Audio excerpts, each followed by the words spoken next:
Hello everyone, কেমন আছো সকলে? আশা করছি সকলে খুব ভালো আছো, সুস্থ আছো। অনেক দিন পর আমি একটা এঁচোড় দিয়ে মাটন যেটা রান্না হয় আমি সেটার রেসিপি তোমাদের সামনে নিয়ে এসেছি। আশা করছি তোমাদের সকলে খুবই ভালো লাগবে। আমি তোমাদের থেকে এতটুকুই রিকোয়েস্ট করব, আমার ভিডিওতে তোমরা পুরোটা দেখে একটা সুন্দর করে কমেন্ট করে যেও। যদি ভালো লাগে পাশে থেকো এভাবেই, এবং তোমাদের ভালোবাসাতে আমি এগিয়ে যেতে চাই। তোমাদের আশীর্বাদ, ভগবানের আশীর্বাদ থাকলে সত্যি আমি নিশ্চয়ই আগামী দিনে অনেকটা ভালো কাজ করারও চেষ্টা করব। তো এঁচোড় দিয়ে মাংস, তো পাঁঠার মাংস অনেকে খেয়ে এসেছো, বা মাটন যেটাকে বলে তোমরা অনেকে খেয়েছো নিশ্চয়ই। তো এই বছরে প্রথম আমি খেলাম, কারণ এখানে তো শিলংয়ের ওয়েদার তোমরা জানোই। তো এখানে ঠান্ডাটাই বেশি, গরমটা কম, কিন্তু এখন এত গরম পড়েছে, শিলংয়ের ওয়েদারও এত চেঞ্জ হয়ে গেছে, বোঝা যায় না, ভাবাও যায় না। তবুও সবাই যখন খাচ্ছি ইচ্ছে তো করেই বলো। আর এঁচোড় দিয়ে সত্যি বলতে সব ধরনের রেসিপি আমার পছন্দ। এঁচোড় চিংড়ি বলো, নর্মাল এঁচোড়ের তরকারি বলো, বা এমনি তোমার এঁচোড় দিয়ে যেটা মাটন হয় সেটা বলো, খাসির মাংস, সব ধরনের রেসিপি আমার এঁচোড় দিয়ে পছন্দ। যখন বাপের বাড়ি থাকতাম, নিজেদের গাছ, গ্রামের মেয়ে, সহজে পেরে নিয়ে খেতে পারতাম। এখন তো আর সেটা চট করে ইচ্ছে করলেও পাওয়া যায় না। শহরের জানোই সব কিছু পাওয়াও মুশকিল এবং প্রাইসটাও অনেকটাই হয়ে যায়।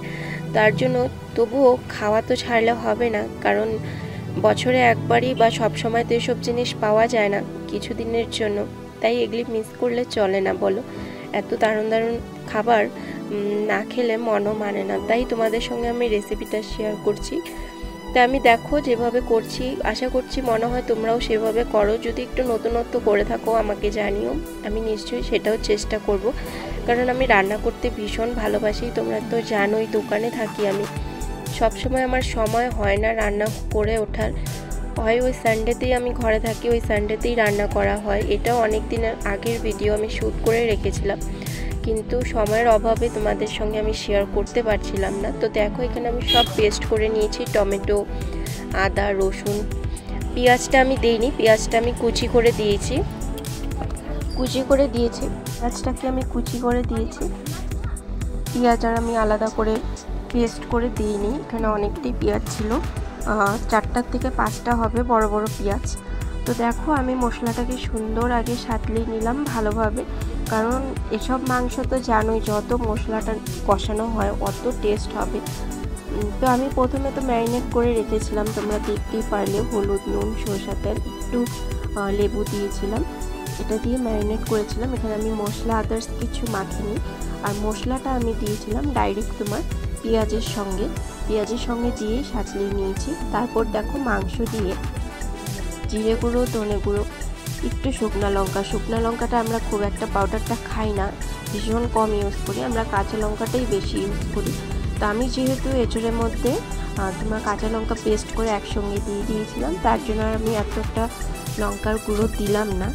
তারপর আমি সুন্দর করে নাড়াচাড়া করে শেষের দিকে গরম মশলা, সামান্য একটু চিনি দিয়ে নামিয়ে নিয়েছি। আর একটু হিংও দিয়েছিলাম যেন তাড়াতাড়ি সিদ্ধ হয়ে যায়। আমার রেসিপিটা কেমন লাগলো কমেন্ট করে জানিও। আর এরকম যদি তোমরা রেসিপি দেখতে চাও আমাকে কমেন্ট করো, আমি নিশ্চয়ই চেষ্টা করব নতুন নতুন রেসিপি বানিয়ে দেখানোর।